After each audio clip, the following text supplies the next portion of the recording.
Baik, hopefully dalam video ni saya boleh explain lagi tentang list. So, ini list ni kita panggil dia sebagai list satu dimensi sebab dia cuma ada satu nilai sahaja. So, kita ada konsep yang dinamakan sebagai list dua dimensi, ataupun maksudnya list itu dia berada dalam list yang lain. Baik, sebagai contoh. So, kalau di sini saya letakkan list ini sebagai jawapan A, jawapan B, jawapan C, jawapan D. So, saya letakkan item dia adalah sebagai teks ini semualah. So, kalau list dalam list ini maksudnya satu list tu dia menjadi list yang lain. Sebagai contoh, saya nak buat satu variable yang barulah variable yang baru, nama dia ini adalah list data. Contohlah data ini dia mengandungi list ni, nanti dia akan mengandungi beberapa data. Contohnya kita ada data, kita cuba ambil yang ni, kita boleh duplicate dulu untuk sebagai contoh. Contoh list ini senarai ini dia mempunyai data satu soalan. Ini soalan satu. Okey, lepas tu dia punya jawapan A1, 1A. Jawapan untuk soalan 1A. Ini jawapan untuk soalan 2, jawapan 1B. Ini untuk jawapan 1C. Okey. So, ini adalah list yang pertama. Okey. Baik. Kemudian contoh saya buat satu lagi list yang kedua. Ini adalah list yang kedua. Okey, ini adalah untuk soalan yang kedua lah di situ. Dan kemudian kita ada jawapan untuk 2A, jawapan untuk soalan 2B, dan jawapan untuk soalan 2, jawapan C dia. So, di sini kita ada dua list. So, dua list ini kita boleh gabungkan dia untuk menjadi list yang baru. So, apa yang saya boleh buat? So, saya ambil dekat bahagian list ini tadi, dan kemudian saya boleh buat make a list ini tadi, sama macam ini juga. So, apa yang saya boleh buat adalah list yang pertama ni saya boleh jadikan dia sebagai inner list dia. Jadi maksudnya sekarang ini jadi maksudnya semua list ini, dua list ini dia akan jadi item bagi list data inilah. Okey. So, saya letakkan dia di situ. So, sekarang ni list data dia. Ni maksudnya adalah list of a list, ataupun kalau dalam bahasa lain dia array of array. Kalau ini tadi dia punya item itu adalah text, item bagi list ini adalah list juga. Jadi dia adalah list dalam list lah. Okey. So, saya nak tengok macam mana rupa list data ni. Apa beza dia dengan list jawapan ini Okey, so saya tak buang ini tadi So, saya ambil dahulu, saya keluarkan ni dahulu Saya ambil dahulu list data, saya nak dapatkan list data ini. So, kita ambilkan global list data ini, kita buat dia punya notice itulah. So, sekarang ni kalau saya tekan dia punya global list data, so kita dapat dia punya notify tu macam ni lah. So, apa yang kita perasan dekat sini, dia ada banyak kurungan Kalau yang tadi tu dia cuma ada satu kurungan sahaja. Ini soalan satu, jawapan yang kedua, lepas tu jawapan C semua. Cuma kali ni dia ada banyak dia punya angle bracket inilah. Okey. Dia ada dua set of angle bracket di situ. Okey, macam mana kita nak dapatkan dia punya sekarang ni macam mana kita nak, contohlah kita nak dapatkan ini soalan satu kan.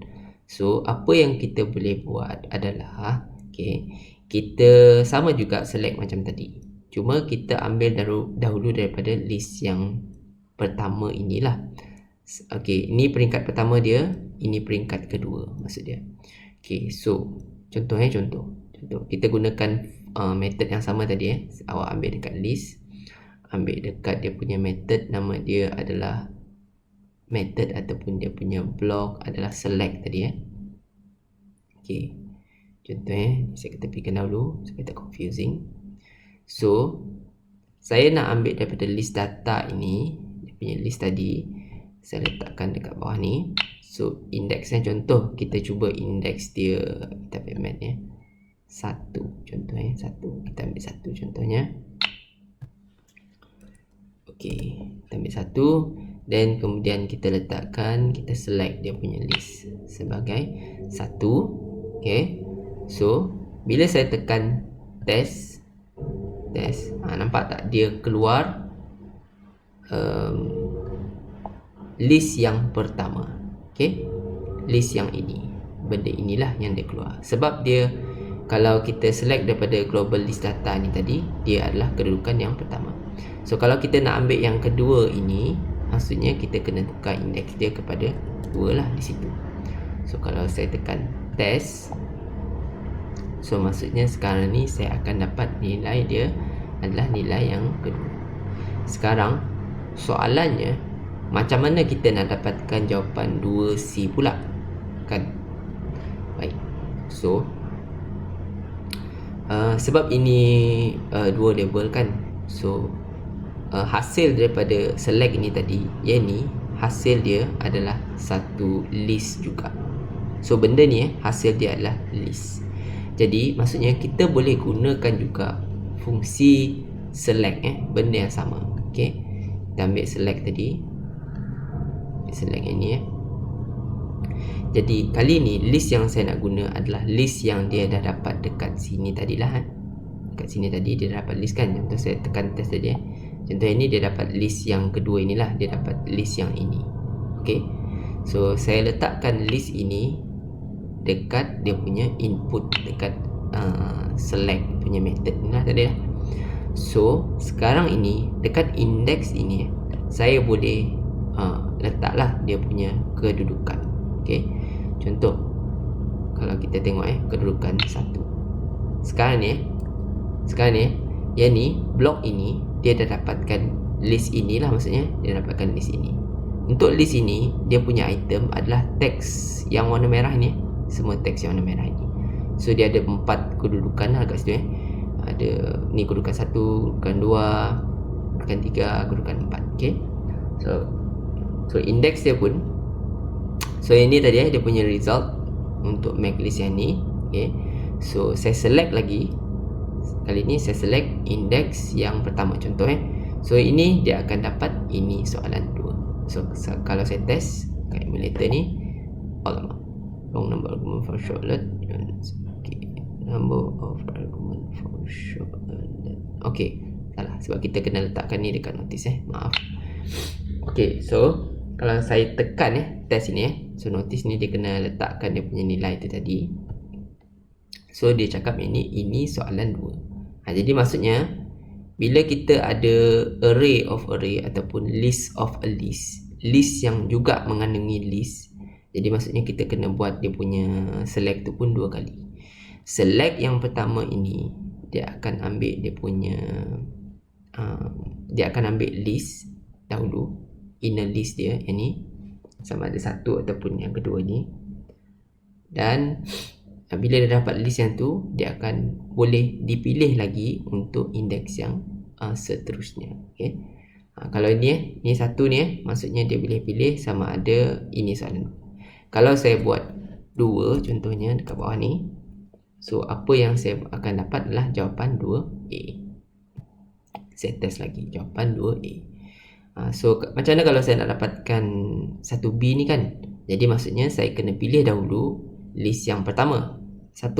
So saya kena pilih dahulu dekat sini 1. Kemudian contoh saya nak dapatkan C kan.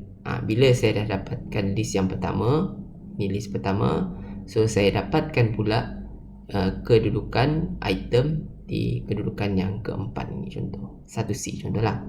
So kita buat indeks dia yang seterusnya adalah 4. Okay, so kalau saya test sekarang ni, should be lah dia keluar jawapan 1C kat situ. Macam tu. So itu pula adalah konsep bagi list of a list ataupun array of array. So dia punya level tu bertambah sebanyak 2 lah. Okay, saya rasa itu saja untuk video ni.